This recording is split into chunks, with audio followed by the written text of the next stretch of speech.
Hello right bags, it's Joe Plays Games. Welcome to a special access show. Today we are taking a look at 7 quirky little smaller games that are going to be coming out hopefully the rest of this year or maybe the very start of next year. These games aren't your survival games, they're not the usual battle royale. I cover a lot of them type of games on my channel, but these are 7 quirky games that I'm looking forward to playing myself. Something a little bit different from what you normally would see on my channel. Hopefully I'm going to be giving you the heads up on stuff you've not heard about. Now this first one's called Planet Alpha. It's very much a traditional side scroller, but it's got a lot going for it. If you remember the classic ones like Limbo, really thought provoking, really had a unique atmosphere. This has got that in bucket loads, but it's colourful and it's bright. It's also coming to a lot of systems. It's going to be available on the Switch, the PS4, Xbox One and PC. So if you like something a little bit more laid back, but also a little bit challenging, it's got light puzzle elements to it. It is a platformer, but it's got a hell of a lot of colour to it, and that's what I really like about this. Side scrollers are always going to be around nowadays. There's always people coming up with innovative ways to make them stand out from each other and bring back them old school feels, but Planet Alpha is definitely something I can't wait to try.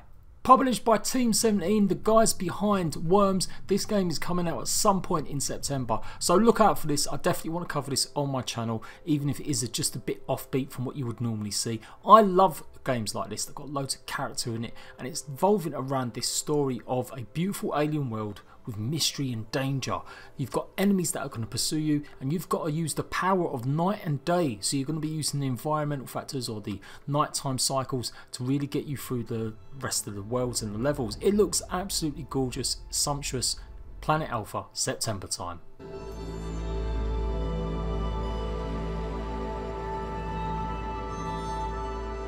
Now, much removed from that cute and colourful world is A Plague's Tale: Innocence. I've showed this off a little while ago. It is looking really good. The gameplay is definitely a little bit more darker. It evolves around, of course, the Black Plague. A plague of rats is what is going to be the main enemy type. But they're not just enemies, they're part of the environmental puzzles you're going to have to deal with and utilise to get your little brother home. You are a brother and sister trying to escape war-torn France, getting your way across this war-torn country.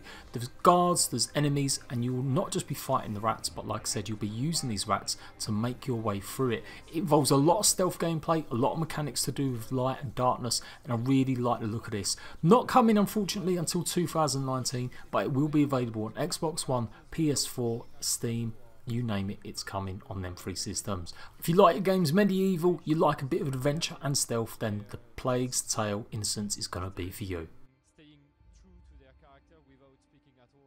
Another one I've shown off before, Pray to the Gods, is going to be a huge adventure game set or very much inspired by Shadow of the Colossus. You'll be going through this frozen, desolate land, surviving, trying to take on the gods that you believe in. There's going to be up to 8 of these gods, and it's going to form part of the core gameplay where you have to take them down to actually survive. The trailer is no CGI whatsoever, it's all in-game cutscenes or actual gameplay. It's shaping up to be a real quality game, and yes, it may borrow heavily from them games, but hopefully it's going to do something more different with the genre and actually be a success, where other games like Attack on Titan really haven't hit the mainstream, or Extinction, which was terrible recently, in its attempt at showing gameplay involving taking on big huge bosses. Definitely inspired, but I'm hoping it can actually outdo its originally inspiration. It's coming out at some point this year to Xbox One, the PS4 and Steam, and hopefully we're going to be talking about it, maybe possibly even having multiplayer if they reached all of their Kickstarter goals. Not 100% certain whether that's going to exactly happen still, but that was something they were talking about. It's not going to be a strictly survival game, but it certainly could definitely have some really cool elements of multiplayer, trying to take on these giant massive gods that go roaming around the lands. The game's been in development for nearly 4 years now and is scheduled at some point this year, so we're looking likely winter time, and I think that would set the mood of the game coming out in the winter time as well. Who wants to play a game based in the snow when it's sweltering hot during the summer? So expect Pray for the Gods to come out this fall to all the platforms I mentioned earlier, and I'm really looking forward to they can pull off the big monster taking down genre that Shadow of the Colossus has definitely inspired this game. At the end of 2017, they announced they were already starting to think about the closed alpha for it, with getting a firm final release date at some point during 2018. So fingers crossed it does come. It is really a huge open world. There's climbing in it, there's lots of different aspects. I just don't think necessarily it's going to be the hardcore survival game, more of an adventure game, which I'm quite pleased about. There were some problems with the game in development. If you don't know, Bethesda are quite anti anyone using anything that could be associated with one of their games. They're famous for trying to get, or they actually succeeded in getting the Minecraft creators to change the name of one of their games, Scrolls, because of the likeness to the Elder Scrolls. The same thing happened with this one. Prey for the Gods actually had to change its name because it was too close to Bethesda's own game called Prey. This left Bethesda in quite a bad light because it seemed like they were just bullying a small developer around. But that developer's put that behind them now, and they slightly just changed the name a little bit, and that was enough to get Bethesda off their backs. So hopefully no more delays. We'll see Prey for the Gods come out at the end of 2018. From the bleak and the cold to the colourful and absolute cuteness overload, which is Blitz. Now Blitz is a bit of a funky game. It's going to be hard to really pinpoint exactly what it is. I'll try my best. It's a Pokemon style, Stardew Valley style, colourful follower game. You're going to be getting these little creatures, they're going to be following you around, and the idea is for you to capture and just basically make these creatures yours. There's farming elements, there's adventure elements, there's story elements, there's open world elements, there's lots of customization. It is cuteness personified. It's coming to the Xbox One and Steam. No news whether or not it's coming to PS4, unfortunately. This is one of the games that isn't going to be available on all platforms just yet. Double Fine, the publishers, have got a great pedigree. They've done a bunch of great fantastic games over the years, published loads of them. I'm looking forward to this, surprisingly. This may seem out of place from what I normally put on my channel, but I actually like farming games. I just don't get a chance to play them. I really enjoyed Stack Souls recently, and Stardew Valley is something that I've always wanted to get more of my teeth into. The Pokemon craze, not so much, but I remember back in the day Viva Pinata was pretty cool, and this is shaping up to be pretty sublime as well. Really cute, really pretty. Blitz, PC and Xbox, coming at some point this year. I often cover Xbox One early access games and Steam. PS4 doesn't have that program, but what PS4 does have is a huge selection of exclusives, fantastic ones, and this is going to be a big one. Dreamz is made by the makers of Little Big Planet. They've been working on this for a while now after the success of Little Big Planet and Tearaway, and it's going to be very much in the mould of Project Spark. Do you remember that game on the Xbox One where you could basically create your own worlds? Obviously Media Molecule, the makers, have got a huge pedigree in this with the planets level making it in Little Big Planet. It's a big thing for them, opening up sandboxes for people to create stuff. Well, they're going for it massively in this game. Dreamz is going to offer that and much more.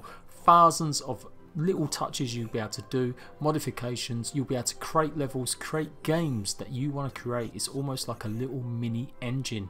I can't wait to do this. There's something I'm very interested in, and I wish I had more time and maybe a little bit more money. I would love to study a bit of game development. So getting a chance to do something like this where I can create my own levels or my own story, I think it's going to be really, really cool. It was definitely something that really appealed to me about Little Big Planet back in the day, the fact that you can make and customize your own levels, and some of the stuff that people were doing with just that was absolutely nuts. Now this does come with free playable little games as well to give you an idea or a hint of what to expect, but as you can see from the trailer, there's such a big mix of what you can do with this game.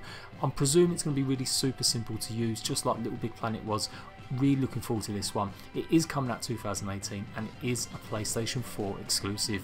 I think these types of games go really well with content creators, checking out subscribers' builds and worlds and levels. Really exciting stuff. Can't wait to try this when it comes out in 2018. From the cute, from the cuddly, from the open sandbox nature to something very dark, very dank, and probably a lot big time scariness going on. This is Call of Cthulhu. It's something based on a pen and paper Dungeons and Dragons style board game from like the 80s, I do believe. And of course that was inspired by the H.P. Lovecraft short novel Call of Cthulhu. But this particular version is based on that board game. There's going to be puzzle solving, there's going to be all sorts of exploration, adventure, and like I said, probably lots of jump scares, lots of scary moments. Dark, twisted, you're going to be going through this world trying to solve a riddle or problem or investigate what was going on. No guns, there's not going to be a huge amount of shooting things. running away and getting the power-ups. This isn't Doom, and this isn't even a Resident Evil game. This is going to be something very much more ethereal, and you're going to be really using your mind and of course using your legs to run away from scary things quite a lot. Looking forward to this one. I don't often enjoy scary games, but it's quite funny seeing me play one on a live stream, so this is definitely something I'd like to live stream when it comes out. It's made by Focus Entertainment, or published by them I should say, and that is a really good sign because it means it's coming to all platforms. The studio making it are called Cyanide Studios. It's the studio's first horror game. They're mostly known for Blood Bowl. Do you remember that series of games that came out, I do believe, on Xbox and PlayStation 4? So a big departure from them, but it's looking incredible. The lighting effects and just the way the story's going, it just looks really cool. It looks really interesting. A lot of it obviously is cutscenes, and there's not too much gameplay floating around just yet, so it's hard to pinpoint exactly how much is going to be first person or maybe even a side-scrolly style, as I've seen from some other clips. But I do think it's going to be a first person mostly exploration game investigating what's happened in the town of Darkwater. So I'll keep you guys up to date with this one, let you know when we get a firm release date, but scheduled at some point during the rest of this 2018. Mr. Pierce. Mr. Pierce, can you hear me? The Mason! Everything is fine, Mr. Pierce. Wait, what the hell am I doing here? It was just a nightmare. I was there! Mr. Pierce, don't Have move. to get back You there. have to rest. No, but the dreams, they were real! Only time can heal I your have affliction. to... And finishing off lastly with this one, I'm really looking forward to this one, in fact I can't wait. Made by the creators of the Goat Simulator series, this is Satisfactory. It's heavily inspired by Factorio, but what if it was in a first person mode? What if you had to go and get your resources and survive on a planet? Now I say survive, it's not really a fully blown survival game. It's more about the production and making resources or getting resources so you can power up your machines and make these huge contraptions to, I guess, sell to the rest of the interplanetary galactic market. Who knows? So far all I do know is definitely it's coming to Steam. It looks beautiful, it looks amazing that they're doing this kind of thing. Obviously this is a sped up trailer, but it does look like it's got multiplayer aspects in it and components. Really looking forward to this one. This is definitely going to be on my radar. I know I said I weren't going to be showing survival games, and I'm really thinking that this doesn't have full blown survival in it. It just happens to be a world that you're going to have to get some of these resources to start your factories, and then of course the factories take over. One thing I've always wanted to do was get a Minecraft server and play the Tekkit series. The Tekkit series of mods. I loved that series when I used to watch other YouTubers play it. Definitely something I want to get into. And this is heavily inspired by Factorio. It's got cars and vehicles, it's got factory, it's got survival elements, it's got open world and enemies. It's really shaping up to be something quite special. It's probably the most eagerly anticipated on my list of games, and I've got a fair few on my list, and this is definitely the one that I want to play the most of. Really want to get into this. Do you know why you see them kids playing tycoon games on Roblox and wondering what the big deal is? Because they're always crap. Can you imagine their little faces when they get a chance to play a proper one like this? Amazing stuff. There you go, 7 games you need to keep on your radar, smaller quirky ones that you might not have heard about. I'm Jade Plays Games. Make sure you hit that like button. If you want to see more of this type of videos, let me know in the comment section, and I'll see you ratbags later.